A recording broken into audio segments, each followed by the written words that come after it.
तो आज क्वेश्चन देखते हैं two sum in sorted array. Two sum in sorted array में क्या है कि हमारा एरे दिया गया, ठीक है। हमको ऐसा दो नंबर सेलेक्ट करना है कि जिसका सम हम लोग टारगेट के बराबर हो जाए। तो देखने से क्या पता चल रहा है, 1 और 5 को जोड़ेंगे तो 6 आ जाएगा। तो हमको ऐसा कोड करके दिखाना है। तो हम लोग क्या करेंगे, एक पॉइंटर लेंगे आई का जो 0 से स्टार्ट रहेगा और एक जे पॉइंटर रखेंगे जो n से स्टार्ट होगा। क्या करेंगे, इंट आई करेंगे, कहाँ वो 0 से स्टार्ट होगा, और इंट जे करेंगे वो कहाँ से स्टार्ट होगा, n-1 से। n-1 से स्टार्ट होगा। हम लोग चेक करेंगे कि क्या, कि अगर A R of I plus A R of J equal to sum है। अगर सम के बराबर आ गया तो रिटर्न कर देंगे। एल्स क्या करेंगे हम लोग, अगर सम अभी मान लो कि कितना है, अभी आई प्लस जे कितना हो जाएगा, A R R of I plus A R R of J कितना हो जाएगा, 1 + 7 तो 8 है। और टारगेट अपना क्या है, 6 है। तो ये जो अभी है, अभी ये 8 बड़ा है, 8 इससे बड़ा है, मतलब ए आर आर ऑफ आई और ए आर आर ऑफ जे हम लोग कर रहे हैं तो ये बड़ा है। ये अभी ये चीज़ बड़ा है, ये चीज़ बड़ा है, हम लोग को कम टारगेट करना है और ये ऑलरेडी सॉर्टेड है। तो हम तो जे को कम करेंगे ना, क्योंकि अगर हम लोग आई को अगर बढ़ा देंगे तो 3 + 7 10 हो जाएगा, जो टारगेट से ऑलरेडी बड़ा और ज़्यादा बड़ा हो जाएगा। तो हमको तो टारगेट के बियॉन्ड लाना है।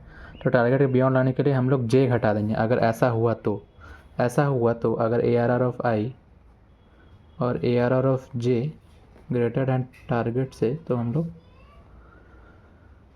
ये कर देंगे, क्या करेंगे, जे को घटा देंगे। अगर ए आर आर और अगर A R R of I और A R R of J target से छोटा हुआ तब हम लोग आई प्लस प्लस कर देंगे। मान लीजिए अपना टारगेट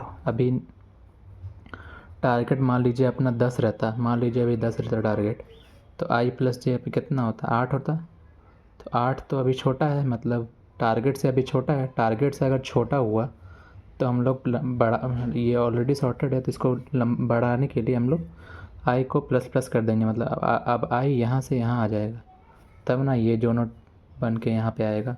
तो अगर टारगेट कम हुआ, अगर ये टारगेट ज़्यादा हुआ इससे, तो हम लोग आई प्लस प्लस कर देंगे। यही अपना कोड है, यही अपना लॉजिक है लिखने का। तो चलिए, ये इसमें क्या बोल रहा है क्वेश्चन में क्या बोला है, 1 बेस इंटीजर दिया गया, एरे दिया हुआ है जो सॉर्टेड है नॉन डिक्रीजिंग ऑर्डर में, ठीक है। और हमारा टास्क क्या है कि हमें 2 एलिमेंट फाइंड करना है सच डेट जो सम है वो टारगेट के बराबर आ जाए। अगर ऐसा पेयर एग्जिस्ट करेगा तो हम लोग को इंडिसेस को इंक्रीजिंग ऑर्डर में डालना है, अगर नहीं एग्जिस्ट करेगा तो 1 और 1 प्रिंट करना है। तो ये फंक्शन दे दिया है हमने। पहला पॉइंटर आई लेंगे, आई 0 से स्टार्ट करेंगे और जे हो जाएगा n-1। और n-1 को यहाँ पे लिखने के लिए एरे का साइज -1 कर देंगे। और ये कब तक चलेगा, ये वाला जो है कंडीशन, ये कब तक चलेगा, जब तक दोनों पॉइंटर आई लेस देन जे ना हो जाए वाइल में। अब मान लीजिए अगर ये वाला चीज़ कब तक चलेगा, अगर 1 मिनट, अगर ये जब तक चलेगा, अगर आई यहाँ है जे यहाँ है, अगर ये एक दूसरे को क्रॉस कर गया तो चलेगा ही नहीं कोड, क्योंकि वो तो एरे उस नंबर में है ही नहीं ना। तो इसीलिए हम लोग वाइल लूप चलाएंगे आई से लेस देन जे तक।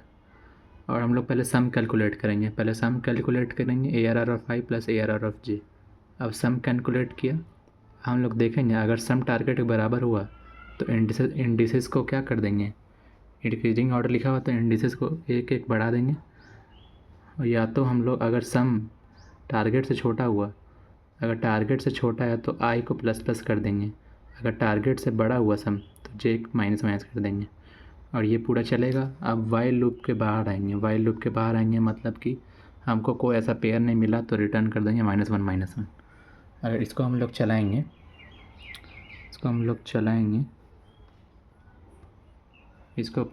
तो अपना सही आ रहा है आंसर।